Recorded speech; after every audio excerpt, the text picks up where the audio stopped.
Most people think a leather bag is 2 pieces of leather stitched together and that's it, and actually that's almost what I thought until I saw it.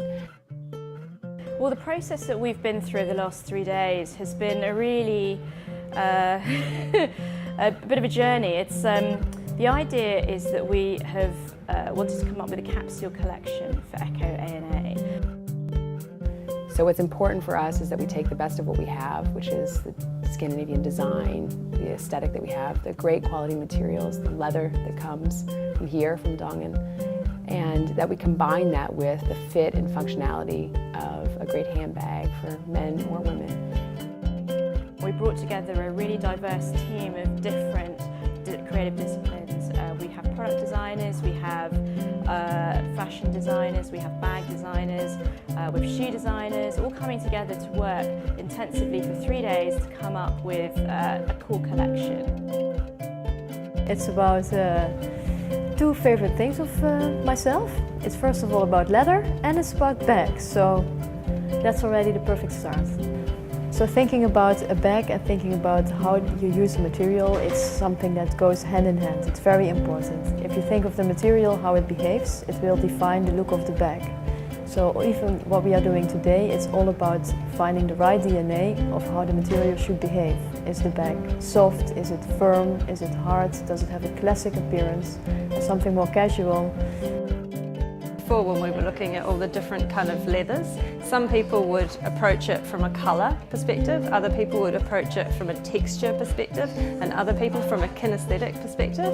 And that was really interesting because you always sort of assume people are going to approach it in the same way that you would. So you bring all of that together and you get a much deeper, richer result. It's good and it's hard to work as a group because there are so many opinions, but that also makes you think of what your customer might be expecting, so I think that's only a good thing. I think it's an important part of the design process is figuring out what you don't want, and then it becomes clear what you do, so you just clear away all the rubbish first. You see a simple design and there's so much more about the bag.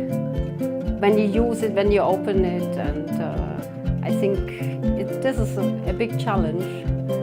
I think it's quite difficult to come up with so much detail because the devil is in the detail. Like blood, sweat and tears in terms of when you design something, but you have to think of every single element, and it's like a global set of principles from feeling to look to colour to functionality, and it's about an aesthetic, but mainly for me it's about sort of serving a purpose and making customers happy, so it's a big job. Yeah, the whole process behind the bag is it's actually a long ride. Nobody thinks, because that's how it should be actually. It looks like the most given thing, obvious thing, the solutions are how they are, and that means they're made in a good way, because the working behind it is really a lot of work. You have to try out and test, and you have to change and testing again. And then finally, if you come up with a product that everything looks like the most easy thing in the world, you really succeeded. I've had a chance to see handbags being made, and it's an enormous amount of handwork and craftsmanship, and all the little details. You can't even believe how much time goes into it. And that's really what makes the difference between something that is amazing and something that is just average.